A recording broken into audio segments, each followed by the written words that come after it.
ನಮಸ್ಕಾರ ಎಲ್ರಿಗೂ, welcome back to my channel. So ಇವತ್ತು ಒಂದು ಚಿಕ್ಕ ಹಾರ್ವೆಸ್ಟ್ ಮಾಡ್ಕೊಂಡಿದ್ದೀನಿ ನಾನು ಟೆರೆಸ್ ಗಾರ್ಡನ್ನಲ್ಲಿ. ಅದಾದಮೇಲೆ ಫರ್ಟಿಲೈಸರ್ನ ಕೂಡ ಪ್ರಿಪೇರ್ ಮಾಡಿದ್ದೀನಿ. ಸೊ ಇದು ಬಾಳೆಹಣ್ಣಿನ ಸಿಪ್ಪೆ ಆ್ಯಂಡ್ ನೀರು. ಆ್ಯಕ್ಚುಲಿ ನಾನು ಇವಾಗ ಒಂದು ಚಿಕ್ಕ ಟಬ್ನಲ್ಲಿ ತೋರಿಸ್ತಾ ಇದ್ದೀನಿ, ಬಟ್ ಈ ಪ್ರಾಸೆಸ್ನ ನೀವೊಂದು ಬಾಕ್ಸ್ನಲ್ಲಿ ಕೂಡ ಮಾಡ್ಬೋದು. ಪ್ಲಾಸ್ಟಿಕ್ ಬಾಕ್ಸಸ್ ಇರುತ್ತಲ್ಲ, ಕ್ಯಾಪ್ ಇರೋವಂಥದ್ದು.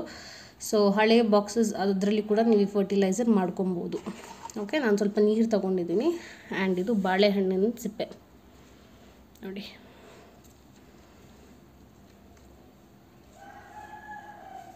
ಎಷ್ಟಿದೆಯೋ ನೀವು ಅಷ್ಟು ತೊಗೊಬೋದು. ಸೊ ನಾನೀಗ ಏನು ಮಾಡ್ತೀನಿ ಅಂದರೆ, ನೀರೊಳಗೆ ಈ ಬಾಳೆಹಣ್ಣು ಸಿಪ್ಪೆ ಎಲ್ಲ ಹಾಕ್ತೀನಿ first. So as I told, ನೀವು ಒಂದು ಬಾಕ್ಸ್ನಲ್ಲಿ ಹಾಕಿ ಕ್ಯಾಪ್ ಕ್ಲೋಸ್ ಮಾಡಿ. ನಾನು ನೆಕ್ಸ್ಟ್ ಇದನ್ನು ಒಂದು ಬಾಕ್ಸ್ನಲ್ಲಿ ಶಿಫ್ಟ್ ಮಾಡ್ತೀನಿ ನಿಮ್ಗೆ ತೋರ್ಸೋಕ್ಕೋಸ್ಕರ. ನಾನು ಈ ಟಬ್ನಲ್ಲಿ ಈ ಬಾಳೆಹಣ್ಣು ಸಿಪ್ಪೆ ಹಾಕ್ತಾಯಿದ್ದೀನಿ. ಸೊ ಇದು ಮುಳುಗೋಷ್ಟು ನೀರಿದೆ. ಸೊ ಇದನ್ನು ಹಾಕಿ ಬಾಕ್ಸ್ನಲ್ಲಿ ಕ್ಲೋಸ್ ಮಾಡಿ ಬಿಟ್ಬಿಡಿ. ಅದನ್ನು ನಾವು ಮಾಮೂಲಿ ನೀರು ಜೊತೆ ಮಿಕ್ಸ್ ಮಾಡಿಕೊಂಡು ಎಲ್ಲ ಗಿಡಗಳಿಗೂ ನಾವು ಹಾಕ್ಕೊಬೋದು. ಸೊ ಇದು ಬನಾನಾ ಪೀಲ್ ಫರ್ಟಿಲೈಸರ್ ಅಂತ. ಸೊ ಕನಕಾಂಬರ ಹೂವು ಸ್ವಲ್ಪ ಬಿಟ್ಟಿದೆ, ಅದನ್ನು ಇವಾಗ ಹಾರ್ವೆಸ್ಟ್ ಮಾಡ್ಕೊತಾ ಇದ್ದೀನಿ. ಅದಾದಮೇಲೆ ಚೆಂಡು ಹೂವು ಕೂಡ ತುಂಬ ಆಗಿಬಿಟ್ಟಿತ್ತು, ಸೊ ಅದನ್ನು ಸ್ವಲ್ಪ ಹಾರ್ವೆಸ್ಟ್ ಮಾಡ್ಕೊಂಡಿದ್ದೀನಿ. ಈ ಬನಾನಾ ಪೀಲ್ ಫರ್ಟಿಲೈಸರ್ ಇವಾಗ ತುಂಬ ಹೂವು ಆಗಿದ ತಕ್ಷಣ ಬಿದೋಗ್ತಾ ಇರುತ್ತಲ್ವ, ಅಂದರೆ ಅದು ಫ್ರೂಟ್ ಆಗಿ ಅಥವಾ ವೆಜಿಟೇಬಲ್ ಆಗಿ ಕನ್ವರ್ಟ್ ಆಗ್ತಿರಲ್ಲ. ಸೊ ಆ ಟೈಮ್ನಲ್ಲಿ ನಾವು ಕೊಡ್ಬೋದು. ಆ ಫ್ಲವರಿಂಗ್ ಸ್ಟೇಜಿಂದ ಫ್ರೂಟಿಂಗ್ ಸ್ಟೇಜ್ ಇರುತ್ತಲ್ಲ, ಆ ಟೈಮ್ನಲ್ಲಿ ನಾವು ಬನಾನಾ ಪೀಲ್ ಫರ್ಟಿಲೈಸರ್ನ ಗಿಡಗಳಿಗೆ ಕೊಡ್ಬೋದು.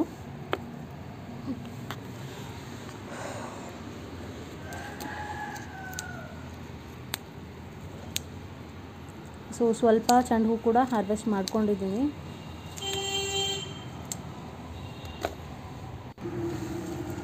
ಆ್ಯಂಡ್ ಇಲ್ಲಿ ನೋಡಿ, ಇದು ಹಿತ್ತಲ ಅವರೆಕಾಯಿ ಅಥವಾ ಚಪ್ಪರದ ಅವರೆಕಾಯಿ ಎಷ್ಟೊಂದು ಬಿಟ್ಟಿದೆ. ತುಂಬ ಹೆಲ್ದಿಯಾಗೇ ಇದೆ. ಲಾಸ್ಟ್ ಟೈಮ್ ಮಿಲಿಬಗ್ಸ್ ಎಲ್ಲ ಅಟ್ಯಾಕ್ ಆಗಿತ್ತು ಅಂತ ಕಂಪ್ಲೀಟ್ ಸ್ಟೆಮ್ನ ನಾನು ತುಂಬ ಕಟ್ ಮಾಡಿದ್ದೆ. ಸೊ ಅದಾದಮೇಲೆ ಇವಾಗೆಲ್ಲ ಹೆಲ್ದಿಯಾಗಿಯೇ ಬರ್ತಾ ಇದೆ, ನೋಡ್ಬೋದು ಎಷ್ಟೊಂದು ಬಿಟ್ಟಿದೆ.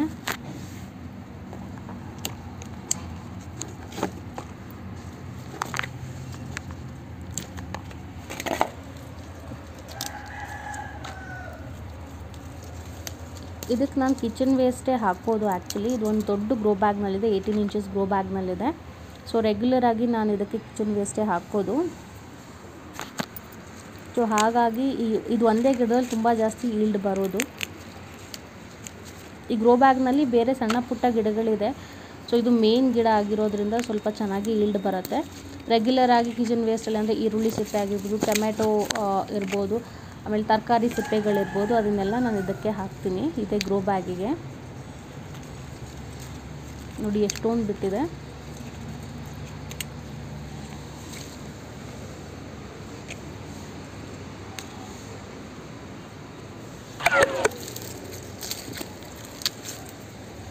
ಇದರಲ್ಲಿ ಒಂದು 2-3 ಸೀಡ್ಸ್ಗೋಸ್ಕರನೂ ನಾನು ಹಾಗೆ ಬಿಟ್ಟಿದ್ದೀನಿ. ಅದು ನೆಕ್ಸ್ಟ್ ಹಾರ್ವೆಸ್ಟ್ ಮಾಡ್ಕೊತೀನಿ.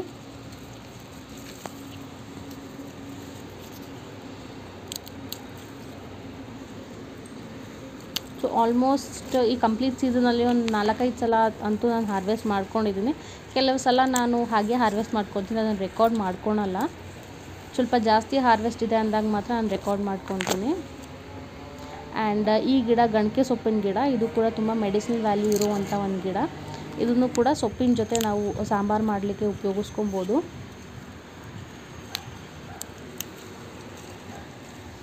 ಆ್ಯಂಡ್ ಈ ಗಣಕೆ ಸೊಪ್ಪಿನ ಗಿಡ ನನ್ನ ಗಾರ್ಡನಲ್ಲಿ ತುಂಬ ಕಡೆ ಇದೆ, ಅಂದರೆ ಆ ಸೀಡ್ಸ್ ಬೀಳುತ್ತಲ್ಲ, ಸೊ ಅದು ಹಾಗೆ ಹುಟ್ಟಿದಾಗ ಹಾಗೆ ಬಿಟ್ಟಿರೋದು.